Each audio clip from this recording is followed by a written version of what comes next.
السلام علیکم ورحمۃ اللہ وبرکاتہ۔ الحمدللہ رب العالمین، اللہم صلی علی محمد وعلی آل محمد۔ آج ہم آپ کو قربانی کرنے سے پہلے اور اس کے بعد کے کچھ معاملات بتائیں گے۔ اس کے اندر ہم آپ کو دراصل شروع سے آخر تک انشاءاللہ بتائیں گے اور دعا بھی بتائیں گے، اور کس طریقے سے اس کو قربان کرنا ہے وہ سب بتائیں گے۔ سب سے پہلے نمبر 1 یہ چیز نوٹ کر لیجئے، بقرے کو جب آپ قربان گاہ یا قربانی والی جگہ پر لے کے جائیں تو وہ اتنا صحت مند ہو کہ وہ خود چل کے جانے کے قابل ہو، کوئی بیماری نہ ہو، کوئی اس کے اندر لولا لنگڑا نہ ہو، کوئی اندھا نہ ہو، ٹھیک ہے، اتنا کمزور نہ ہو کہ دیکھنے سے لگ رہا ہو یہ تو بڑا مریل قسم کا ہے، ٹھیک ہے۔ پھر اس کو قربان گاہ میں یا قربانی والی جگہ پر آپ اس کو لے کے جائیں اور اس کا رخ قبلہ رخ کر دیں، یعنی خانہ کعبے کی طرف کر دیں، ٹھیک ہے، اس کو بھی کھڑا ہی رہنے دیں، ٹھیک ہے۔ پھر اس کے بعد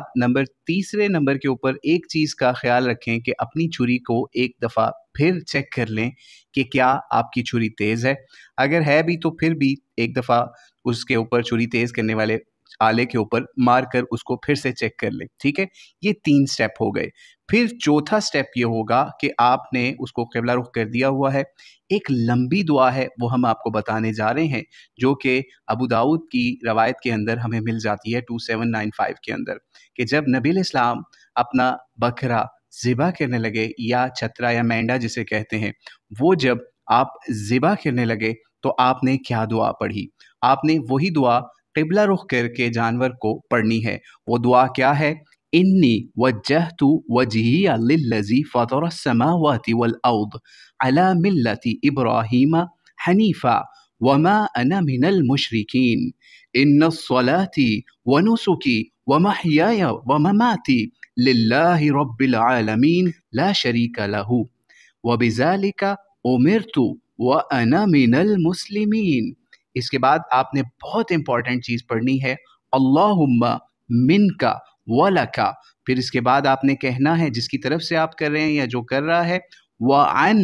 جیسے نبی علیہ السلام نے کیا تو اپنے لیا تو نبی علیہ السلام نے فرمایا اس کے اوپر وعن محمد، ٹھیک ہے، لیکن آپ نے کیا کہنا ہے؟ وعن، مثال کے طور پہ آپ کہہ سکتے ہیں وعن عبداللہ، ٹھیک ہے،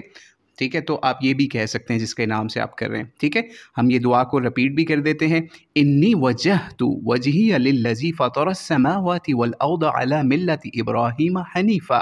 وما انا من المشرکین ان الصلاة ونسکی ومحیای ومماتی للہ رب العالمین لا شریک لہ وبذالک امرت وانا من المسلمین اللہم منک ولک، ٹھیک ہے۔ پھر اس کے بعد آپ اپنا بکرا لٹائیں اور اس کے بعد آپ اس کو قبلہ رخ لٹا کے، اس کا چہرہ قبلہ رخ کر کے جب اس کے اوپر چھری پھیریں تو اس وقت بھی یہ بات پڑھیں، بسم اللہ واللہ اکبر، ٹھیک ہے۔ واللہ اکبر بھی کہہ سکتے ہیں اور آپ سمپل یہ بھی کہہ سکتے ہیں بسم اللہ واللہ اکبر کی بجائے بسم اللہ اللہ اکبر، ٹھیک ہے، دونوں طرح سے آپ پڑھ سکتے ہیں، بسم اللہ اللہ اکبر بھی کہہ سکتے ہیں اور بسم اللہ واللہ اکبر بھی کہہ سکتے ہیں، ٹھیک ہے۔ یہ لازمی پڑھنا ہے۔ کچھ لوگ خالی کہہ دیتے ہیں بسم اللہ اللہ اکبر، نہیں، اس طرح نہیں کہنا، بسم اللہ ہی پھر اس کے بعد واللہ اکبر، ٹھیک ہے۔ اس کے بعد جب آپ نے اس کو قربان کر دینا ہے، ٹھیک ہے، اب یہاں پر 5th سٹیپ کے اوپر یہ چیز ذہن میں رکھیے کہ جب آپ 5th یا 6th سٹیپ چل رہا ہے اس وقت، اب آپ نے جس وقت اس کو چھری پھیرنی ہے نا، تو جب چھری پھیر دیں تو اس کی 4 رگیں جو ہیں نا، آلموسٹ 3 to 4 جو وینز ہوتی ہیں وہ کٹیں گی، ٹھیک ہے۔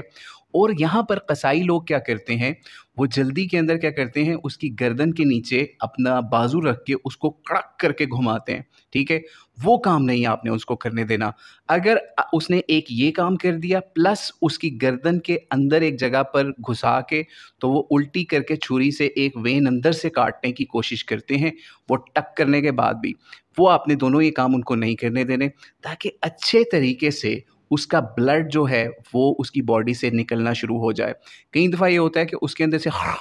اس طرح کی آوازیں آنے شروع ہو جاتی ہیں، تو آپ نے اس سے بھی پریشان نہیں ہونا، کیونکہ وہ جو آواز ہے وہ سمجھ لیجئے اکثر جانوروں کی جو سانس والی نالی ہوتی ہے اس کے اندر سے ہوا یا سانس کی آواز خا خا کر کے آتی ہے، ٹھیک ہے؟ تو اس کے اوپر بھی آپ نے اس حوالے سے پریشان نہیں ہونا۔ اور یہ جو 1-2 منٹ یا 5 منٹ ہوں گے، اس میں کسائی آپ کو کہے گا کہ اس کو توڑنے دیں منکے کو، اس میں یہ کرنے دیں، آپ نے اس کو یہ کام نہیں کرنے دینا۔ پھر یہاں پر ایک اور چیز کا خیال آپ نے رکھنا ہے، یا آپ کو اس کی چھری پھر گئی، لوگ کیا کہیں گے، جناب اس کی جو جان ہے وہ ہم نے ہاتھوں میں نکال لی ہے۔ یہ بھی کوئی مسئلہ نہیں ہے، ٹھیک ہے؟ آپ نے اس کو چھری پھیر دیا، آپ اس کو ٹھنڈا ہونے دیں، اس کا بلڈ اچھی طریقے سے نکلنے دیں، چاہے وہ ٹانگیں مار رہا ہے یا کچھ بھی کر رہا ہے، لیکن وہ اٹھ کے کھڑا نہیں ہو سکتا کیونکہ اس کی وینز جو ہیں وہ کٹ چکی ہیں، ٹھیک ہے؟ تو اچھے طریقے سے یہ ہو گیا زیبا۔ اب اس کی جیسے ہی اس کا خون نکلنا بند ہو گیا، اس کی ٹانگیں حرکت یہ چیزیں ہو گئی ہیں، پھر اس کے بعد آپ اس کو اس کی جو کھال اتارنا شروع کریں، یا پھر اس کے بعد اس کی گردن کی باقی معاملات کی طرف جائیں۔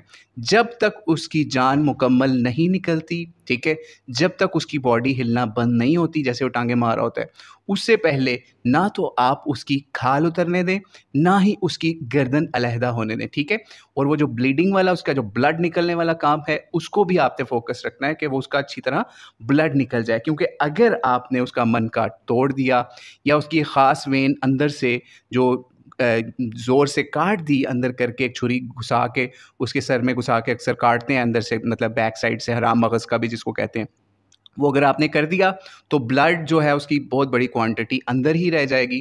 جس کی وجہ سے ہم یہ تو نہیں کہیں گے کہ گوشت حرام ہوتا ہے یا آپ کی قربانی جو تباہ ہو جاتی ہے، نہیں، لیکن اس کی وجہ سے اکثر گوشت میں اسمیل بھی آنے لگ جاتی ہے، تو اس کا پھر آپ کو بہت سارا احتیاط کرنی ہوتی ہے کہ گوشت کے اندر سے اچھی طریقے سے بلڈ بھی نکل جائے، ٹھیک ہے؟ یہ معاملات تھے، ہم نے سوچا آپ کے ساتھ شیئر کر دیں، جو کہ اکثر کسائی لوگ اپنے 5-10 منٹ بچانے کے چکر میں آپ کو چکمہ دے کے یہ چیزیں بائی پاس کر جاتے ہیں۔ تو اللہ تعالیٰ سے دعا ہے اللہ تعالیٰ آپ کی قربانیوں کو قبول فرمائے، اور جو لوگ بھی قربانیاں نہیں کرے اللہ تعالیٰ ان کو اگلے سال استطاعت دے، اور ان کو اس سال بھی ہماری طرف سے جو ہم قربانیاں کر رہے ہیں اس کی ثواب میں ان کو بھی شامل فرمائے۔ واللہ اعلم بالصواب۔ السلام علیکم ورحمۃ اللہ وبرکاتہ۔